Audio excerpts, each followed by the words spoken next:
네, 신약 1권, 우리 마태복음 신약 1권 76페이지입니다.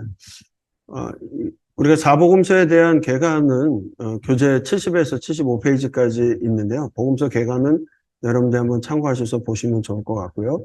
마태복음, 구약 율법과 예언의 성취로서 성취하시는 예수 그리스도에 대한 말씀입니다.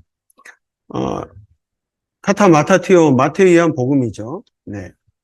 기록자도 하나님의 선물이라는 이름을 갖고 있는 마태가 기록하였습니다. 레이지파의 후손이고요. 알포의 아들입니다.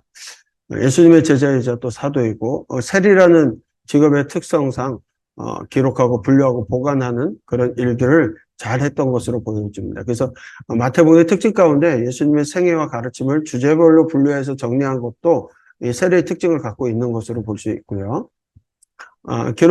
배경은 예수님 탄생 이후에 66년 유대전쟁 이전, 그리고 마태가 예루살렘을 떠나기 전에 유대 그리스도인을 위해서 기록한 것으로 볼 수 있습니다. 왜냐하면 자기 동족이었던 유대인들에 대한 이해가 있기 때문에 구약적 지식과 배경을 통해서 예수님을 설명하고 있고요. 또 족보를 통해서 구약과 신약을 이룬. 그래서 사복음서에서 기록 연대가 가장 빠르지는 않다고 볼지라도 구약과 신약을 이어주는 다리 역할을 하기 때문에 마태복음부터 제일 먼저 이렇게 정리가 되어 있습니다. 예수님께서 구약에서 약속한 메시아이시고 진정한 유대인의 왕으로 오신 분임을 강조하고 있는 것이 특징입니다. 그래서 기록 연대가 AD 58년부터 68년으로 생각해서 기록하고 있는데요. 이 특징적을 보게 되면 마가복음이 우선설에 근거해서 그렇게 볼 수 있습니다. 또 오늘날까지라는 단어를 사용하는데 예수님 바로 전이 아니라 시간적 경과가 분명히 있었던 것을 볼 수 있고 해당에 구별해서 교회, 에클레시아라는 단어가 언급되고 있는 것도 교회가 형성되어지고 이후의 모습을 봅니다. 그러나 예루살렘의 멸망과 성전 파괴가 예언의 형식으로 기록되어서 성전 파괴가 70년에 이루어지기 때문에 그 이전으로 보기도 합니다. 그런데 이 마태복음에 대한 그 기록 연대에 대한 이견들도 분명하게 있습니다. 왜냐하면 인자가 그 왕권을 가지고 오는 것을 볼 자도 있느니라라는 말씀, 일박자들 이후의 말씀이 예루살렘에 함락되고 성전이 파괴된 것을 본 증거라고 주장을 하면서 이렇게 70년 이후에 기록되었다고 보지만 예루살렘 멸망과 성전 파괴에 대한 내용이 예언 형식으로 기록되어 있고 또 성전 파괴 이전에 예언으로 기록한 것으로 볼 수 있기에 저희가 연대를 그보다 앞선 연대로 보고 있습니다. 기록 목적입니다. 기록 목적, 예수님께서 우리에게 원하시는 뜻은 무엇인가? 가르치시고 전파하시고 모든 병과 약한 것을 고치신다. 그런데 그 예수님께서 그렇게 하셨는데 이제 누구도 제자들도 그렇게 해야 되기 때문에 제자를 부르시는 거죠. 제자로 하여금 일을 감당하게 하십니다. 모든 권능을 주십니다. 모든 민족으로 제자를 삼으라고 말씀하시죠. 그게 바로 예수님의 뜻입니다. 그래서 그 예수님을 증언하기 위해서 기록하고 있다. 마태복음에는 특징이 있습니다. 사복음서가 다 특징이 있게 되는데 특별히 구약과 신약의 연결고리로서 율법과 예언의 성취를 강조한다는 점. 그래서 구약의 구절을 거의 130회 가까이 129회를 인용하고 있다. 또 율법과 예언의 성취로 오신 예수님께서 바로 그리스도 메시아이심을 증언하고 있습니다. 또 천국과 재림, 종말에 대한 비유나 가르침도 강조하고 있는 것도 보여지고요. 또 사복음서에서 교회라는 단어들을 언급하고 있는 것들. 특별히 예수님의 가르침, 담화를 강조합니다. 그래서 새로운 율법이 무엇인지, 제자도에 대해서, 천국 비유에 대해서, 교회 질서에 대해서, 종말에 대해서 기록을 하면서 특별히 이 모든 것들을 설교, 또 이적, 비유 말씀, 순환 등 주제별로 기록합니다. 마태가 세리였던 그 특징을 사용해서 주제별로 기록하고 있는 것도 하나의 특징으로 우리가 이해할 수가 있습니다. 전체 복음입니다. 복음서는 단편적인 이야기를 볼 것이 아니라 예수님의 생애를 공생애별로 나눠서 살피면 더 쉽게 이해되었습니다. 그래서 우리가 앞에 예수님의 생애를 함께 나눠서 살펴봤는데요. 이스라엘 백성들이 우리를 어떻게 사랑하셨습니까? 라는 질문에 마태는 예수님께서는 구약 율법과 예언의 성취로 오신 유대인의 왕이요 온 인류의 구원자로 오심으로 우리를 사랑하셨다라고 말씀하고 있는 거죠. 이 각 복음서의 전체 보기는 복음서의 특징에 따라서 저희가 구분을 해 놓았습니다. 그래서 마태의 핵심은 구약 율법과 예언의 말씀의 성취로 오신 그리스도, 그래서 그리스도의 사역, 가르침, 천국 복음 전파, 치유하심, 제자를 세우시고 백적 받으심을 강조하고 있다는. 자, 마태복음은 28장까지 이루어져 있습니다. 그래서 1장부터 4장까지는 사역의 준비에 대해서, 그리고 5장부터 20장까지는 예수 그리스도의 사역에 대한 이야기를 하고 있고, 21장부터 28장까지는 사역의 완성으로 크게, 이렇게 사역의 완성으로 크게 세 부분으로 나눠서 우리가 볼 수가 있는 거죠. 먼저 1부는 1장부터 4장 사역의 준비입니다. 예수님의 탄생이 구약 선지서에 예언의 성취로 오셨음을 말씀하고 있습니다. 1장과 2장 안에서는 예언의 성취가 5번이나 나오게 되는데요. 예언의 성취의 확정. 그리고 4장 12절로 25절에서는 그리스도의 사역을 소개하는데 가르치시고 복음을 전파하시고 고치시는 사역이었음을 말씀합니다. 그리고 2부는 그 4장에서 얘기했던 내용의 그 사역을 이렇게 기록한 내용들이죠. 그래서 5장부터 20장 그리스도의 사역에 대해서 살펴볼 수가 있고요. 특별히 5장부터 7장 그리스도의 가르침에서 예수 그리스도의 가르침에서 팔복과 산상수훈을 교훈하고 계시는 것들, 또 8장부터 11장까지 사람들을 치유하시고 제자를 세우시는 말씀이 나오고요. 11장부터 12장까지는 그리스도의 신분에 대한 논쟁, 그리고 13장부터 14장 12절까지는 천국 복음을 전파하시고 배척을 당하셨던 내용들, 14장부터 20장까지는 아픈 사람들 고쳐주시고 논쟁하는 일이 반복해서 이렇게 기록이 되어져 있습니다. 3부 21장부터 28장이 사역의 완성이라고 말씀드렸는데요. 25장까지 가르치는 사역과 논쟁이 있었고 26장부터 28장까지는 예수님과 논쟁을 벌였던 그 악한 무리들에 의하여 예수님께서 십자가에 죽음당하시고 부활하신 내용을 기록하고 있습니다. 교재 80페이지를 보면 마태복음의 구조를 소개하고 있는데 참고해서 보시면 좋을 것 같은데요. 이 마태복음을 갖다가 우리와 같이 보지 않고 예수님께서 이 말씀을 다 마치시고 라고 해서 5묶음으로 이렇게 설명해 가시는 분들이 있습니다. 그래서 5개의 묶음으로서 나눠서 보시는 경우도 있고요. 또 교차 대조하는 구조로서 톰 라이트 같은 경우가 이렇게 신명기의 축복과 저주를 신명기와 동일하게 마태복음을 기록했다라고 이렇게 보기도 합니다. 그래서 제자도 사도권, 또 숨겨진 계시, 교회의 행정, 심판에 대해서 축복과 저주를 얘기한 것처럼 제자도에서 복이 있나니라는 표현을 하고 심판에 대해서는 화가 있을진저 외식하는 서기관들과 바리새인들 이런 모습으로 보고 결론을 내리는 구조로도 설명을 할 수가 있습니다. 먼저 우리가 예언의 성취와 확증, 예수님의 족보를 봐도 모든 부분들이 예언의 성취로 나타나게 되는데요. 400년 침을 깨고 마태를 통해서 제시한 족보는 아브람과 다윗의 자손으로서 오신 예수님을 통해서 메시아 언약이 성취되었음을 보여줍니다. 마태복음의 족보는 14대씩 세 시대로 구분되는데요. 그 중심에는 다윗이 있습니다. 이게 다윗의 게마트리아를 다윗을 이렇게 풀어보면 14가 나오기도 합니다. 그래서 14대로 다윗을 중심으로 아브라함부터 다윗까지, 다윗으로부터 바벨론 포로기까지, 바벨론 포로기로부터 예수 그리스도까지를 통해서 예수님께서는 아브라함의 후손이며 다윗의 혈통에서 나신 진정한 유대인의 왕이시여 그리스도이심을 증언해주고 있는 거죠. 그렇게 족보를 하고요. 예수님의 탄생의 모습을 보게 되면 이사야 7장 14절의 말씀이 그대로 성취되었음을 얘기합니다. 구약에서 끊임없이 이스라엘을 구원하시기 위해서 역사하시는 하나님, 언제나 영원히 함께하고 싶으신 그 하나님, 그 말씀이 예수님을 통해서 성취되었던 것을 볼 수가 있다라는 거죠. 그래서 마태와 누가 복음에 좀 차이는 있지만 마태에서는 예수님의 탄생 소식을 요셉에게 예고를 하고요. 누가에서는 마리아에게 나타나셔서 잉태 소식을 예고하는 모습들 이렇게 차이점도 있습니다. 동방으로부터 박사의 경배를 받게 됐는데요. 이 말씀 또한 미가서 5장 2절의 말씀을 성취하는 말씀이죠. 헤롯이 구약 성경을 알아보니까 유대 땅 베들레헴에서 유대인의 왕이 탄생한다라는 미가서 5장 2절의 예언의 말씀을 확인하였습니다. 그래서 보내게 되는데 여러분 그 가운데 우리가 이제 그 동방 박사 이야기를 너무나 잘 아는 얘기인데 동방 박사는 메대 지방 그러니까 지금의 페르시아 지방의 사제 계급 혹은 점성술사를 가리키는 말로 볼 수 있습니다. 그래서 마고스라고 하는 마고스라고 할 때 천민 마슬의 정통한 사람들을 얘기하게 되는데요.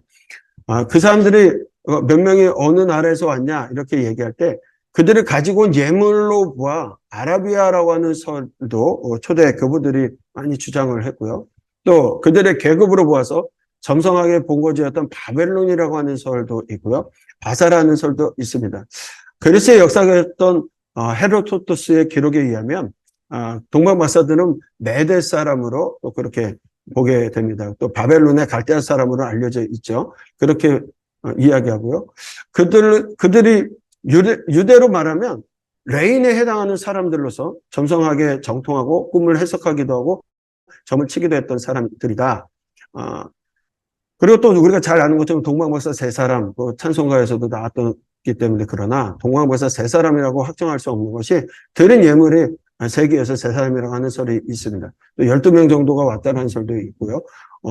어쨌든 동방박사들이 왔을 때 헤롯 왕과 예루살렘 성에서 소동이 일어날 정도였다라는 것을 봐서 적은 무리는 아니었던 것으로 많은 무리였던 것을 보게 됩니다. 또 유대인들에게 그들이 바쳤던 황금과 유향과 무력은 성소 안에 있는 분향단을 떠올리게 하였을 겁니다.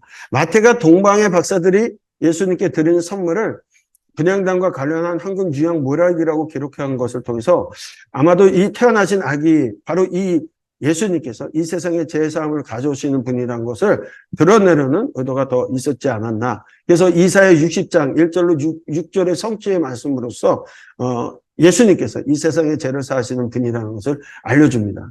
또한 메시아가 빛으로 서시는 그날에 많은 사람들이 빛 가운데 나오게 될 것이고 스바 사람들이 황금과 유향을 가지고 올 것을 말씀하셨던 그 성취로서 기록이 되어져 있습니다. 그리고 나서 애굽으로 피신하는 말씀은 호세아서의 말씀을 이루어진 거죠. 박사들이 떠난 후 아기 예수님과 마리아를 데리고 애굽으로 피신하는 천사의 지시를 받은 요셉은 헤롯 왕이 죽을 때까지 애굽에서 피신했었습니다. 그리고 나서 애굽에서 나사렛으로 올라오시는데 이사야 11장 1절 나사렛 사람이라 칭하리라. 헤롯이 죽은 후에 천사의 지시를 받아서 요셉과 마리아가 아기 예수님을 데리고 애굽에서 갈릴리 나사렛으로 돌아옵니다. 그런데 예수님께서 나사렛에서 유년 시절부터 공생애 전까지를 보내시게 되는데 나사렛 사람이라 칭하리라는 말씀은 구약에 정확하게 나사렛 사람 이렇게 나와 있지 않습니다. 인류를 죄에서 구원하기 위한 메시아로서 사람들에게 멸시와 천대를 받는 아주 낮은 자로 오신 분이라는 예언을 상징적으로 표현한 것으로 우리가 볼 수가 있습니다. 세례 요한이 천국을 전파하게 되는데요. 이사야의 말씀이 또 성취가 되는 거죠. 말라기 이후에 400년의 침묵기를 깨고 세례 요한이 등장합니다. 이 세례 요한은 이사야와 또 말라기 사정원에서 예언한 메시아를 준비하는 선구자였던 것으로 우리가 볼 수 그렇게 이해가 되어집니다. 그래서 세례 요한에게 나오는 많은 바리새인들과 사두개인들에게 이 독사의 자식들아 누가 너희를 가르쳐 임박한 진노를 피하라 하더냐라고 이렇게 세례 요한이 예수 그리스도를 준비하면서 그들에게 말씀하셨고요. 그러면서 회개에 합당한 열매를 맺으라고 책망합니다. 이 바리새인과 서기관들은요, 회개에 합당한 열매가 없었습니다. 회개에 합당한 삶을 말씀대로 제대로 살라는 말씀인데, 그는 백성들의 마음을 하나님께로 돌이키려고 회개의 세례를 베풀면서도 회개에 합당한 열매 맺는 삶을 살라고 광야에서 외치는 하늘의 소리로서 세례 요한이 사역을 했던 거죠. 이 가운데 예수님께서 세례를 받으시게 됩니다. 예수님이 세례를 받는 것이 모든 일을 이루는 것이라고 말씀하시면서 세례 요한에게 세례를 받으십니다. 세례 받으실 때 하늘에서 큰 음성이 들리고 성령께서 비둘기의 형상으로 그 머리에 임하시면 시편 2편 7절과 이사야 42장 1절의 예언의 성취의 말씀이라는 거죠. 그리고 나서 예수님께서 시험을 받으시는데 세 가지 시험을 받습니다. 돌로 떡을 만들려고 했을 때 사람이 떡을 만들 것이 아니오라는 신명기 8장 2절로 3절의 말씀을 가지고 물리치게 되시고요. 뛰어내리라 라고 했을 때 하나님을 시험하지 말라는 신명기 6장 8절의 말씀을 가지고 얘기하고 경배하라 할 때 하나님만 경배하라는 신명기 6장 13절의 말씀을 가지고 신명기에 기록된 말씀으로 사탄을 물리치시고 천사의 수종을 받으십니다. 이는 예수님께서 인성과 신성 모두를 지닌 메시아이심을 확증하는 사건이기도 합니다. 네. 이제 그리스도의 사역에 대한 말씀을 주시는데요. 천국 복음을 전파하시죠. 이때부터 예수님께서 가버나움을 갈릴리 사역의 센터로 삼으시고 비로소 천국 복음을 전파하시게 되는데 예수님의 메시지는 회개하라 천국이 가까이 왔느니라였습니다. 제자들을 부르십니다. 요한복음에서는 예수님께서 요단강가에서 세례 요한의 집회 가운데 제자들을 만나셔서 부르셨다라고 합니다. 마태복음과 마가복음에서는 갈릴리 바닷가에서 고기 잡는 베드로와 안드레와 요한과 야고보를 제자로 부르셨죠. 그래서 이 학자들은 제자를 부르신 경우에 대해서 요한복음을 따라서 이 말씀을 하는데요. 예수님께서 세례 요한의 집회 가운데 세례 요한의 제자였던 네 제자, 요한까지 포함해서 5 제자를 먼저 제자 삼으셨던 것으로 볼 수 있습니다. 예수님께서는 그들과 함께 유월절에 예루살렘을 오르시고 갈릴리로 돌아가시면서 제자들의 집으로 돌려보내셨다가 고향에 다녀오시죠. 그러고 나서 가버나움으로 이사하시면서 그곳에 살고 있었던 제자를 다시 부르셨던 것으로 보게 됩니다. 예수님의 사역이 3가지였습니다. 이것이 크게 얘기하면 가르치시고 천국 복음을 전파하시고 모든 병과 약한 것을 고치셨다. 회개하라 천국이 가까웠다. 천국 복음을 전파하셨어요. 이 3가지가 4장에서 예수님이 하신 사역에 대한 소개를 하고 있습니다. 그리고 나서 그리스도의 사역에 대한 말씀이 5장부터 20장까지 확대되어져 있는 거죠. 그리스도의 가르침을 주제별로 모아서 자세히 설명합니다. 가르치시고 전파하시고 고치시는 예수님께서는 먼저 제자들을 가르치시죠. 그 시작이 예수님의 제자들을 말씀하시게 되는데요. 예수 그리스도의 가르침에 관한 내용 중에 산상수훈을 들 수가 있습니다.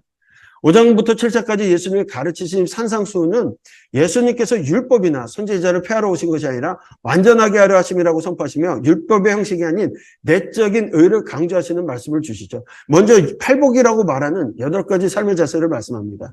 우리는 이제 구복으로 볼 수 있다. 이것이 핵심은 의를 위하여 박해를 받을 수 있는 삶을 살 수 있다라는 거죠. 그렇게 살아간다라는 겁니다. 그래서 보통 사람들이 세상에서 하나님께 구하는 복이 뭡니까? 이 땅에서 잘 되고 이 땅에서도 잘 먹고 잘 살고 저 세상에서도 잘 되는 거 아닙니까? 천국을 소유하는 거 아니겠어요? 잘 되는 것의 기준이라는 것이 물질의 복이고 건강의 복이고 또 내 자식들의 복이라고 합니다. 그중에 제일은 물질의 복이라고 생각하면서 살아갑니다. 그런데 산상수훈의 말씀은 신명이 가난하고 애통하며 온유하며 의에 줄이고 목마른 자여야 한다는 것이고 또 긍휼히 여기는 자여야 하고 마음이 청결한 자고 화평케 하는 자 의를 위하여 박해를 받는 자여야 한다라는 말씀을 하세요. 예? 또 11절로 12절 보면 구복으로 설명할 수도 있죠. 그렇게 해서 팔복 내지 구복의 말씀을 줄 수 있는데 이 말씀을 듣는 청중들에 대한 이해가 우리가 필요합니다. 기원전 63년부터 유대가 로마의 식민지가 된 이후에 AD 66년 제1차 유대 로마 전쟁이 발발할 때까지 유대에서는 33차례의 반로마, 반귀족 농민 저항이 반란이 일어났었습니다. 약 3년에 한 번 정도로 반란이 일어난 것으로서 갈릴리 지역에 대부분 발생했습니다. 이스라엘 역사상 가장 많은 농민 저항 운동이 일어난 사실이 당시 갈릴리 농민들이 로마 총독부와 예루살렘 성전으로부터 얼마나 극심한 착취를 당했는지 반증하고 있어요. 예수님과 함께 산에 모였던 그 무리들, 그 말씀을 직접 듣고 있는 사람들은 착취와 박해와 극심한 빈부격차에 의해서 박탈감에 사로잡혀 있던 무리들입니다. 예수님의 팔복절기에 나타나는 심령이 가난한 자, 애통하는 자, 온유한 자, 의에 줄이고 목마른 자, 긍휼히 여기는 자, 마음이 청결한 자, 화평케 하는 자, 의를 위하여 박해를 받는 자는 이러한 갈릴리 상황을 반영하는 겁니다. 그래서 이어지는 소금과 빛의 비유에서도 그러한 착취와 박해에 행해진 상황 속에서도 하나님의 백성으로서 정체성을 유지해야 한다는 말씀을 통일성 있게 주고 계시는 거죠.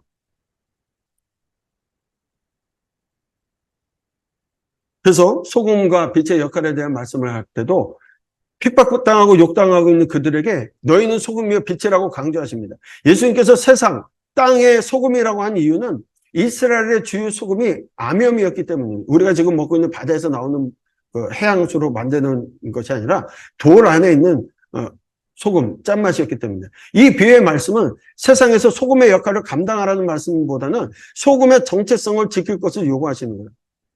그렇죠?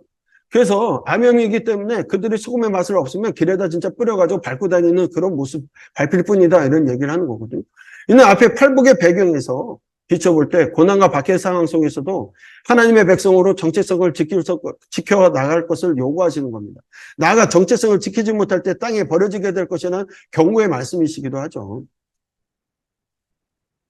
산상수훈의 패턴이 옛사람에게 말한 바 이렇게 되리라 했다는 것을 너희가 들었으나 나는 너에게 이르노니 이런 식으로 말씀하고 있어요. 결국 율법의 정신은 율법의 내적인 의를 강조하는 말씀으로 되면서 율법을 우리에게 주시는 거 완전하게 하려 하심이라는 겁니다. 율법을 문자대로 완벽하게 지키는 이 서기관들과 바리새인들의 의보다 더 나은 원수까지도 마음으로 사랑하는 내면의 의까지 이루어서 아버지 하나님의 온전하신과 같이 우리도 온전하게 하기 위함이라고 주시는 거죠. 레위기 11장 45절 말씀처럼 내가 거룩하니 너희도 거룩하라는 말씀과 동일한 말씀이에요. 하나님께서 온전하시니까 우리도 온전하게 하기 위해서 율법을 완성케 하기 위하심이란 말씀입니다.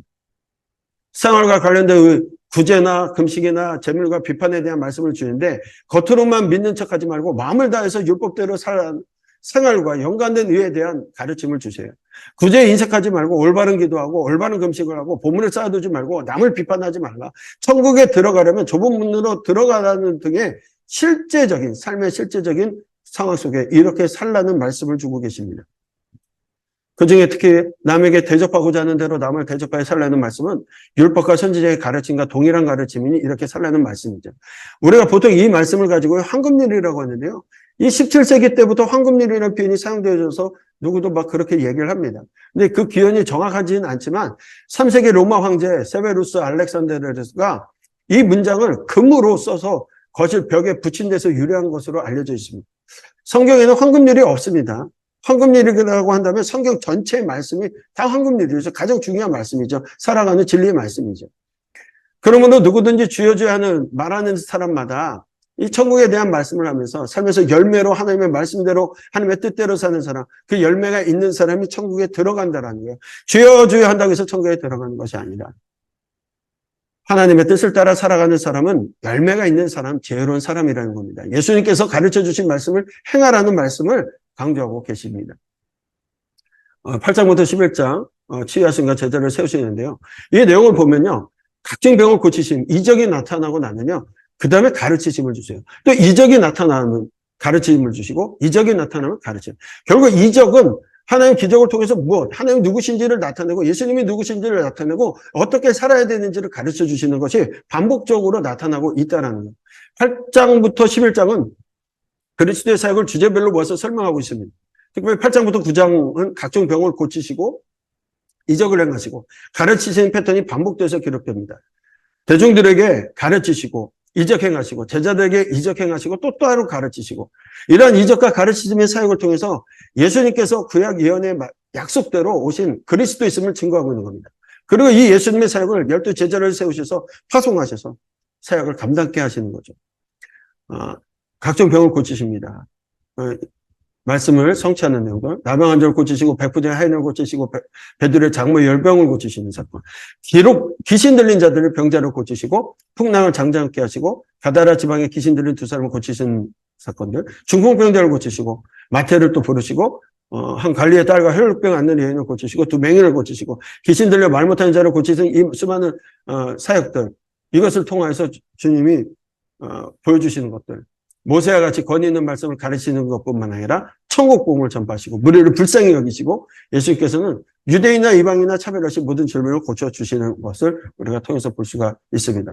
또한 출산을 이끌어 찾으시는 예수님의 모습, 12 제자를 세우시고 권능을 주셔서 사도라 부르시고 또 이스라엘 잃어버린 양의 집으로 파송하십니다. 유대인의 전도에 집중하시는 모습이 마태복음의 특징이에요. 그래서 이 일을 위하여 12 제자를 세우십니다. 그 12 제자를 가르치시면서 제자도 가운데 자기 십자가를 지고 나를 따르지 않는 자는 내게 합당치 아니하니라 얘기했어요.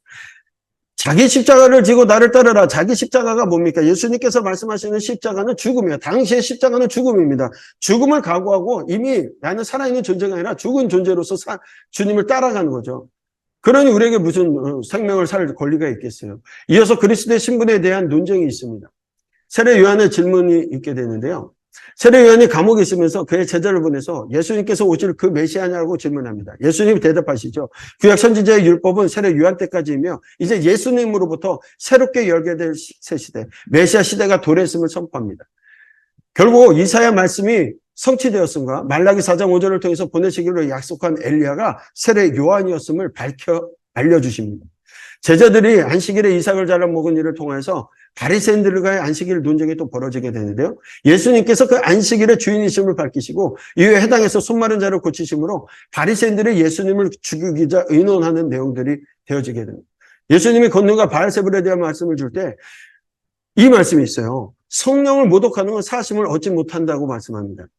성령님은 이 세상에 하나님의 나라 뜻을 드러내시는 분이죠.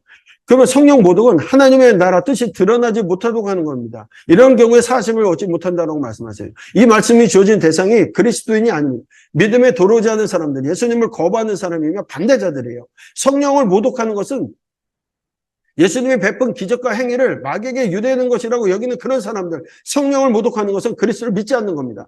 이들에게 용서가 없는 것은 당연하죠. 물론 회개하면 어떻게 되는지에 관해서 언급되지는 않지만 예수님께서는 용서에 한계가 없다라고 말씀하셨기 때문에 예수님 약속을 믿고 회개한 사람은 성령 용서가 받겠죠. 하지만 예수님께서 약속한 용서를 거부할 때는 용서가 없다라는 겁니다. 결국 예수님을 통해 드러나 하나님의 나라를 회방하는 것이 거역하는 자의 모습입니다. 천국 복음을 전파하시죠. 천국에 대한 비유를 주시는데요. 씨 뿌리는 자와 가라지와 겨자씨, 누룩, 감춰진 보물, 진주, 그물의 비유, 또 천국의 제자된 서기관의 비유로 천국에 대해서 말씀하세요. 창세로부터 감춰졌던 것들 드러내신다고 하는데 천국이 바로 그런 것이라는 것을 비유를 통해서 말씀하시고요.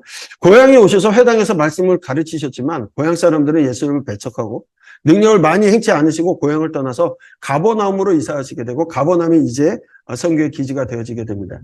세례 요한이 헤롯에게 죽임당하게 되는데요. 헤롯의 동생 빌립의 아내 헤로디아를 아내로 삼은 일로 인해서 세례 요한이 헤롯을 책망해서 감옥에 갇힙니다. 헤로디아의 딸이 헤로디아의 요구대로 요한을 처형하게 됩니다. 그리고 14장부터 20장까지 치유하신과 논쟁들이 나옵니다. 예수님을 배척하는 무리들, 특히 정치 지도자들과 군중들을 피해서 예수님께서는 빈들로 가시지만 따르는 무리들을 먹이시고 병자를 고치시고 가르치시는 사역은 쉬지 않으십니다. 더욱이 심화되는 종교 지도자들과의 논쟁에도 지혜롭게 대답하시면서 이때부터 제자들에게 3번에 걸친 순환 예고를 하시죠. 여러 번 말씀으로 가르치시고 준비시키시면서도 마지막 사역을 위해 달려가시는 모습을 보게 됩니다.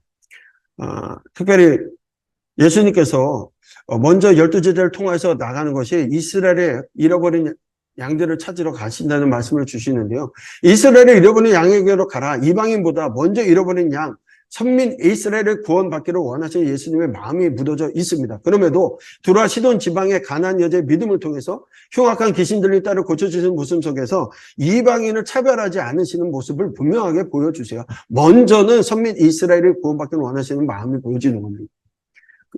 그리고 논쟁들이 16장부터 18장까지 나타나게 되는데 이 베드로의 신앙 고백과 1차 순환 예고가 있게 되어집니다. 영광스러운 변화와 귀신들의 아이를 고치고 나서 제자들의 겨자씨만한 믿음을 촉구하고 계시고요.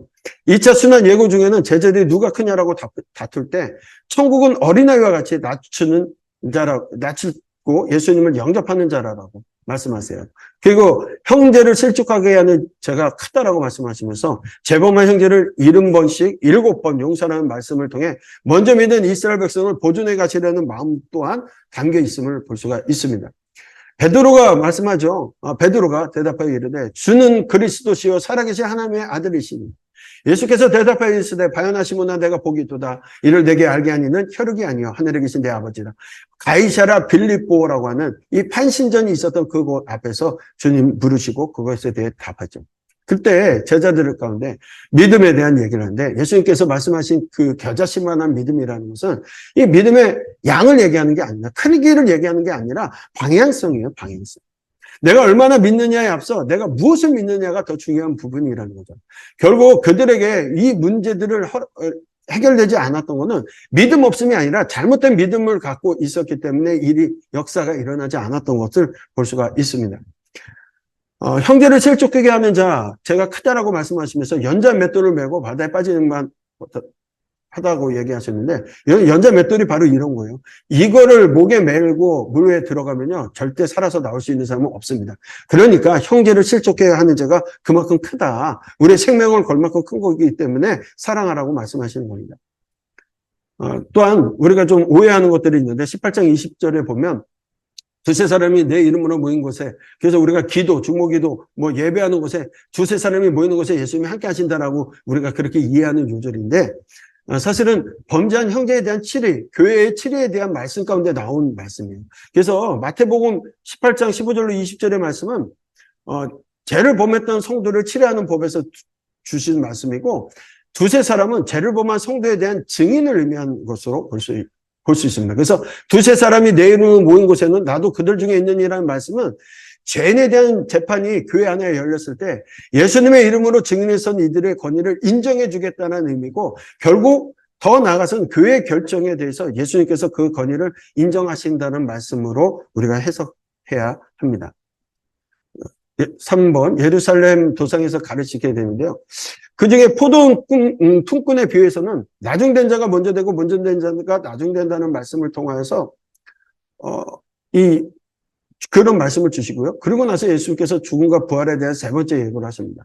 그러자 제자들의 어머니가 또 예수님께 찾아서 인사청탁을 하고요. 여전히 깨닫지 못하는 제자들의 모습을 봅니다.